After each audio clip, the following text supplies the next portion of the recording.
My Korean was wait, it hurts. Ow. Hi, I'm back. So I haven't posted on YouTube, and I've actually hid all of my YouTube videos that I've posted. I think about like probably 5 years ago. I decided to get back on YouTube, kind of treat this as like my video journal, video diary, so that when I look back at my videos I can have like videos to watch and see what I've done at that point of time. Because when I go back to my hidden videos, I have certain videos that I don't have on my phone anymore, and when I look back at them I'm like, oh, so that's what I did in 2021 summer. So I decided to get back. But since this is gonna be my first video up, just like how you would introduce yourself to someone new, I've decided to make this intro video, tell you guys a little about myself. My name is Jennifer, Jen. My Korean name is Harang, and I'm basically Korean, but I've lived overseas for like 16 years.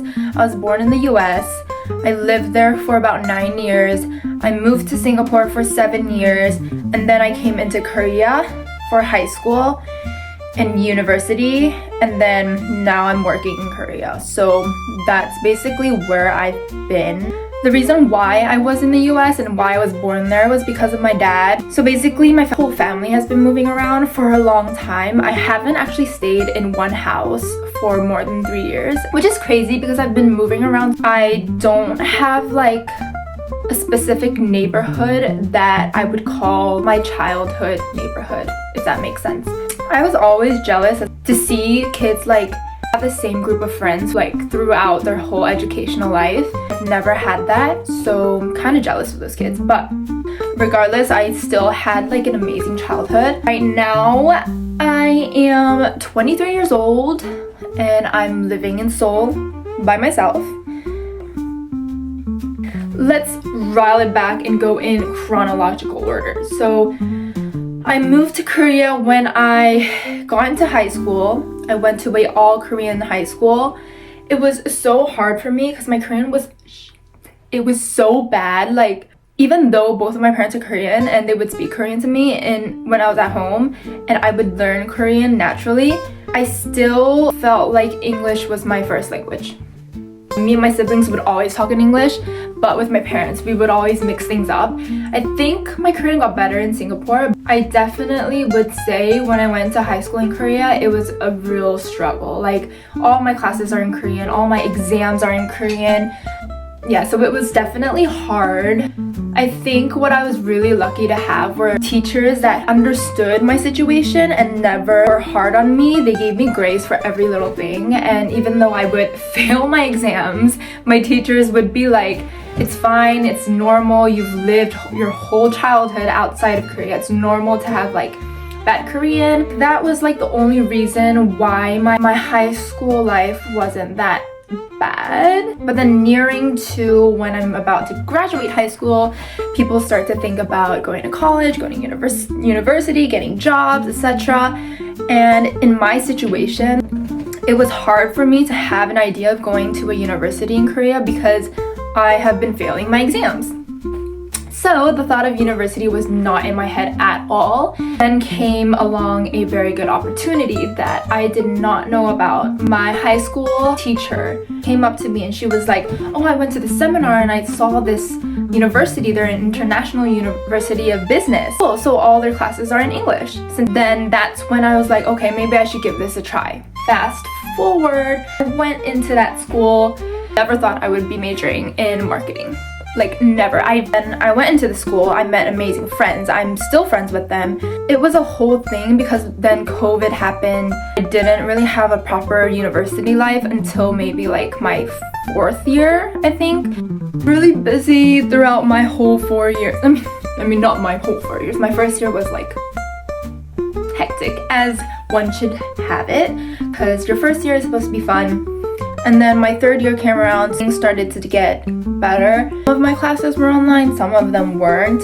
And then my 4th year is when all classes, 100% of them were offline classes. And that was like my first year where I had like an actual university experience, which is crazy to me because you only get 4 years in college and university that you're like, how are my 4 years in college summed up to this 1 year? But even for that, I'm very thankful because I've got to experience such a unique college life, things that students wouldn't have been able to do with all their classes being offline.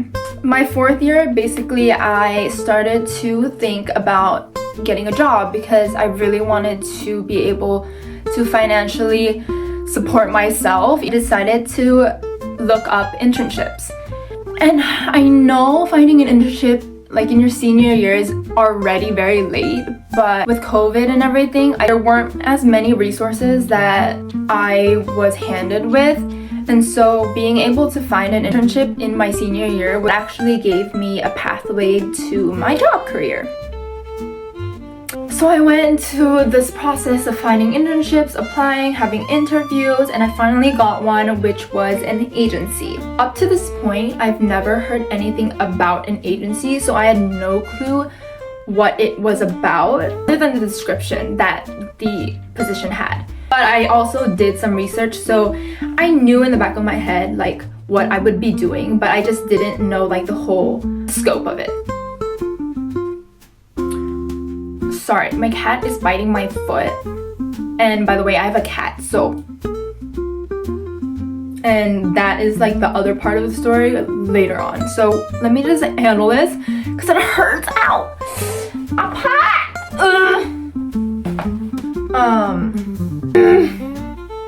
Anyway, where was I? So I got an internship. I was commuting from Daejeon into Seoul every Wednesday. The other days were remote, which was really good because I was taking classes, doing my internship, doing my part-time job. So all 3 of them were done simultaneously, which was a really busy time in my life.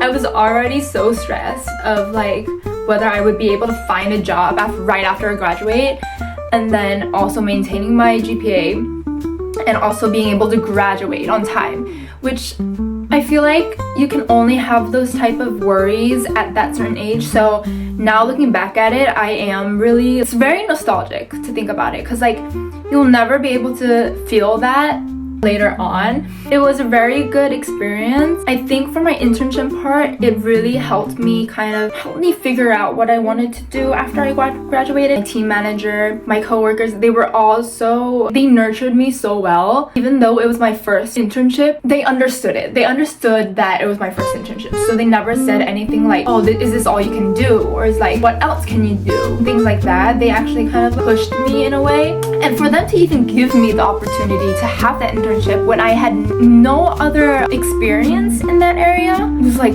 thank you so much. Even to this day, I keep in contact with some of them, and I'm still like, it's because of you guys that I'm able to have like a job right now, because every time I have a job interview, all they ask about is my internship in that company. So I'm like, thank you so much for even giving me that start. Without you guys like accepting me for the internship, I would have never been able to get where I am today. But yeah, so after that internship ended, I had my senior year. That internship, they asked me if I wanted to renew my contract, but I rejected that because I wanted to focus on my last semester of my senior year, because I just wanted to enjoy it as I should, you know, because I only had 1 year basically to feel that full experience. So I didn't want to waste it. I mean, I wouldn't say waste, but like I really wanted to focus on one specific thing rather than having 3 things all at once and being stressed out for like my last year. But anyway, so my last semester comes around, I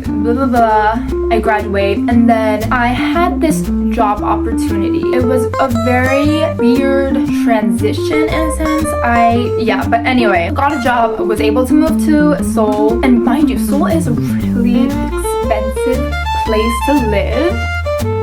No. So I moved here, I started working, I think around like my 6th month of working in this company, I just felt like there wasn't any room for me to grow, and being at my first job, like I knew like I have to be able to learn something in order for me to grow and get a better job, you know, because my life is not going to be like this or like this. It's always going to be up. So like finding a job where I'm able to grow as a person, first of all, and then grow in expertise is another thing. And so I just felt like it was limiting my capabilities in a sense. So I decided to find another job, and that's where I'm currently at. This is my second job in like a year, full-time by the way. And also I made it like a full circle back to working at an agency. It's a different agency than my internship. I'm working at an agency right now, a marketing agency which specializes in influencer marketing, which is what I did in my internship and also my previous job, but it's just very specifically catered to influencer marketing. So I'm working there right now. I've met such an amazing team. I've met such an amazing mentor who has so many experiences that I'm able to learn from, and I've actually made use of that time with her, and she's always like giving me feedback or like giving me advice for things, and I do not take that lighthearted. I love it when someone at a higher level than me gives me feedback because I know it's not coming from a bad place, and I really appreciate it because that just doesn't happen in certain places. But working there has been fun, and like I said, I have a cat now, so his name is Atomi. Sorry, he's like staring at me now because I called this name. I adopted him from a mutual, but they found him on the street and they were looking after him. They were fostering him for a while.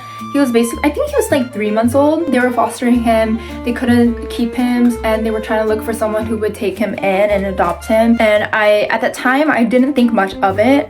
But when I heard like what could possibly happen if nobody adopted him, I was like, okay, after I hear that, how am I not supposed to take him in? And so that's where we are.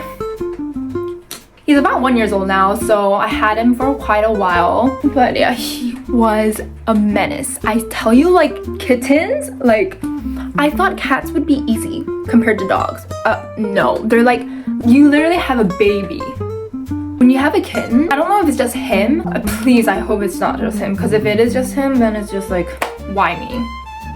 Whatever. I couldn't sleep at night. He bites like hell, and it hurts. Even though they're baby teeth, it hurts so bad. I had like scars all over my arm and my hand, but he's over that phase now, luckily. Anyway, that's about my cat.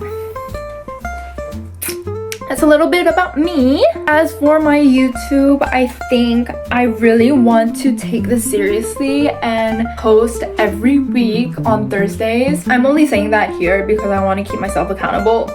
I really do want to keep myself accountable for it. I think maybe like after a year, I'll like look back at my first video, my introduction video, and see like, oh, I did actually keep my word and post it every Thursday. That would be a very big accomplishment because I feel like consistency is such a hard thing for me. But yeah, I'll be posting a little bit about my life on here. Me living in Seoul by myself with a job in my 20s. But yeah, I hope you guys like my first introduction video. I hope you guys like understand me better as a person, because I think it would help when watching my other videos or my vlogs, because watching vlogs about people you don't know about is just like random. It's like you can't resonate with anything. But since I have an introduction video now, you know a little bit about me. I hope you guys enjoyed my introduction. Yeah. But yeah. Anyway, I hope you guys liked it. See ya in the next vlog. Bye!